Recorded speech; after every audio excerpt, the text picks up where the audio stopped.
Cari amici di Valdo TV, ben ritrovati ad una nuova puntata di Valdo TV 361, il nostro programma che come sapete guarda a 360 gradi più uno il nostro meraviglioso territorio. Carpe Diem non è solo un motto, ma è anche il nome di una nuova associazione che ci parlerà di un cammino speciale. Ma prima andiamo con la sigla.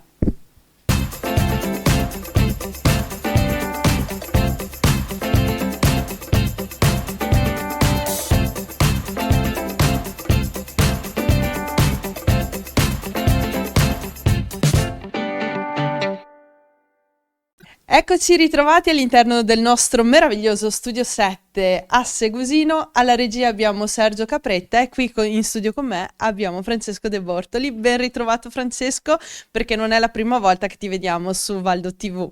Ciao Alessia, grazie dell'ospitalità, grazie anche a Mando TV per l'ospitalità, è un piacere sempre vedervi e niente, sì, è la seconda volta, è sempre un piacere essere qua con voi. E cosa vuoi che ti racconto oggi? Beh, noi ci siamo lasciati che abbiamo parlato di un bellissimo evento che si è tenuto ad Aune e quindi volevo prima chiederti com'è andato questo evento.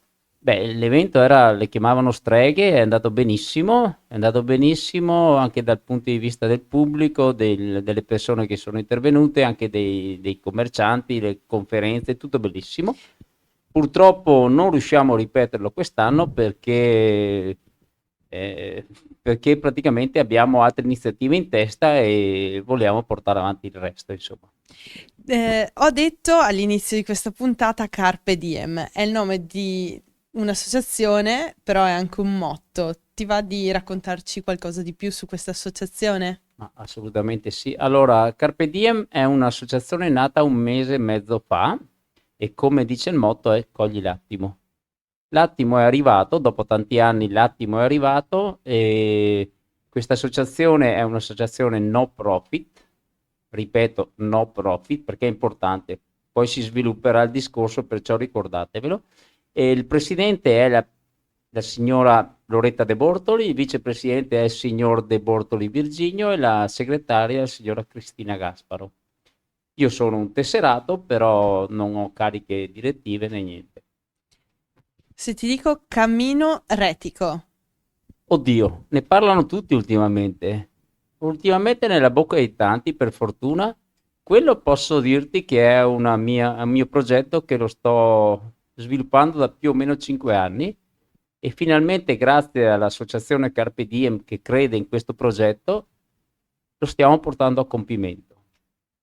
Questo progetto cos'è? È un cammino ad anello di 170 km, 7 tappe, che parte dal paese di Aune di Sovramonte, il famoso paese dove abbiamo fatto la festa delle streghe, e ritorna al paese di Aune di Sovramonte. Quindi un anello che si svolgerà in montagna o che invece andrà a ricadere più nella zona del Feltrino, andando proprio a toccare qualche luogo in particolare? Allora, l'anello parte dal paese di Aune, come ti dicevo prima, Sovramonte.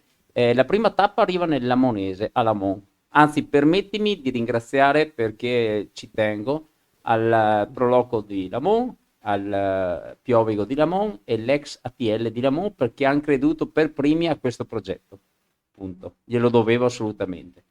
E la seconda tappa è da Lamon a Casteltesino, o meglio dire Tesino, passando per San Donato.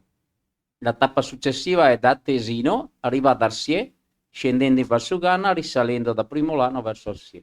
L'altra tappa è da Arsier fino a Seren, scendendo al lago, risalendo le dorsali del Grappa e scendendo in Val di Seren e arrivando a Seren. La tappa successiva è da Seren a Cesio Maggiore. Faremo la zona di Tomo, Porcen, andremo al santuario di San Vittore, faremo la piana di Nemeggio, saliremo alla Villa del Centenere, poi andiamo a Menin e poi Cesio Maggiore. L'altra tappa è da Cesio Maggiore a Feltre. Feltre lo conoscete tutti. Andremo nella Val di Canzoi, Montagna, Arson, Lasen, Vignui. Andremo a vedere la bellissima villa di Grun. Andremo a Cart e arriviamo a Feltre. L'ultima tappa è Feltre. Saliremo dal Tin, andremo a Cardenzan, facciamo quello che bisogna fare, bisogna andare in birreria, no? Bere una birra, mangiare qualcosa. e poi dalla birreria saliremo verso Norcen e ritorneremo ad Aune. 170 chilometri. 170 chilometri impegnativi, ma che toccano dei posti meravigliosi. Ti chiedo se c'è una correlazione tra il nome di questo cammino e questi luoghi. Assolutamente sì. L'area feltrina, Feltre, ben saputo chi frequenta o conosce la storia, era una città retica. I Reti era una popolazione precedente del periodo romano, era una popolazione anche misteriosa. C'è chi dice che avesse delle discendenze etrusche e c'è chi dice invece che avessero discendenze nordiche. Comunque la Retia era un territorio che comprendeva dal Feltrino arrivava fino in Svizzera, perciò era un territorio molto vasto e non bisogna dimenticare queste radici di territorio. E quindi hai voluto portare avanti questo discorso anche sulla base di un discorso più personale? Tu hai già fatto un cammino? Sì, io ho fatto 2 cammini da più giorni e amo camminare, sono anni che vado a camminare, questo progetto ce l'ho in testa dal 2018, non ho mai trovato nessuna sponda né politica né enti vari. Adesso siamo arrivati al punto che finalmente ho trovato un'associazione che ci crede e posso dirlo pubblicamente, l'ho già detto con i social, per la primavera il cammino retico partirà. Il cammino, sapete com'è strutturato? C'è un'iscrizione, diamo un passaporto dove verranno vidimati con i vari timbri che troveranno dove ci sono le attività o ricettive o ristorative convenzionate con il cammino. Alla fine del cammino gli daremo un diploma di percorrenza, saranno forniti prima di partire. Di solito questi cammini si organizzano con un po' di anticipo, gli manderemo anche le persone che vivono anche all'estero, la guida con tutto il percorso, con tutti i dettagli del territorio, gli manderemo i GPX, le tracce e sarà una bella cosa, sarà veramente una bella cosa. In un mondo che va sempre più di fretta, sempre più veloce, anche queste esperienze, perché non è solo turismo, è una vera e propria esperienza slow, sono veramente delle nuove frontiere anche per i nostri territori che ben si prestano a questa lentezza. No, non voglio contraddirti. Noi siamo già in ritardo di 7-8 anni. Noi siamo sempre in ritardo di 7-8 anni. Dovevamo accorgerci prima di questo bacino d'utenza. Io conosco le potenzialità di questo progetto, noi conosciamo la potenzialità di questo progetto. Probabilmente se ne stanno rendendo conto anche chi di dovere, però ormai è tardi, noi andiamo per la nostra strada, magari ci rincorreranno, magari ci prenderanno, entreremo in collegamento anche con gli altri, però in questo momento non ci fermiamo più, andiamo avanti e sarà sicuramente una bella cosa. Beh, Francesco, mi sento di dire meglio tardi che mai, anche se in ritardo, finalmente ci stiamo arrivando. Quali sono le aspettative, per il futuro di questo progetto che porterai avanti insieme all'associazione Carpe Diem? Sarà l'associazione che lo porta avanti, perché io ho solo dato l'input del progetto e lo seguirà totalmente in toto l'associazione. Le aspettative non bisogna mai averne troppe. Io so e loro sanno, noi sappiamo, facciamo prima a dir così, che se lavoriamo con modestia, se lavoriamo seriamente, sarà un progetto che arriverà a un buon fine. Noi non lo facciamo per una questione personale, noi lo facciamo per una questione sociale, altrimenti non lo avremmo fatto partire nel paesino dimenticato di Aune e non lo avremmo fatto passare in vari territori che non sono mai riusciti ad andare d'accordo tra di loro. Noi come associazione abbiamo cercato di comunicare con delle amministrazioni. Ci sono amministrazioni che non ci hanno nemmeno risposto, mentre la maggior parte ci hanno risposto, ci hanno ascoltato, ci hanno fatto i complimenti, però c'è anche chi non ci ha nemmeno risposto. Questo ci dice tanto anche, no, sul perché alcune volte alcuni progetti non riescono ad andare avanti, ma ecco, che ancora una volta anche nel nostro territorio è appunto il volontariato che porta avanti anche determinati ambiti. Non so se sia giusto, se sia sbagliato, non entro nel merito, però ecco, è una cosa sicuramente lodevole ed è lodevole quello che state facendo. Quando ti ho chiesto delle aspettative è chi ti immagini che possa percorrere questo percorso? Non lo so, un turista sportivo, un semplice amante della natura e delle camminate, piuttosto che, non lo so, un'intera famiglia, un gruppo di amici? Allora, avendo frequentato dei cammini, conosco bene il bacino d'utenza.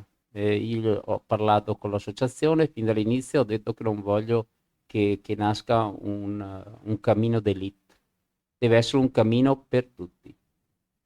Ci possono essere delle persone benestanti a cui piace andare a camminare e trovano le strutture adeguate. Possono arrivare delle persone che non hanno la possibilità di spendere chissà cosa e possono trovare i donativi. Sai cosa sono i donativi? Beh, io sì, però spieghiamolo anche al nostro pubblico. Sì, è importante spiegare al pubblico perché noi cerchiamo delle persone che abbiano voglia di avvicinarsi a noi con i donativi.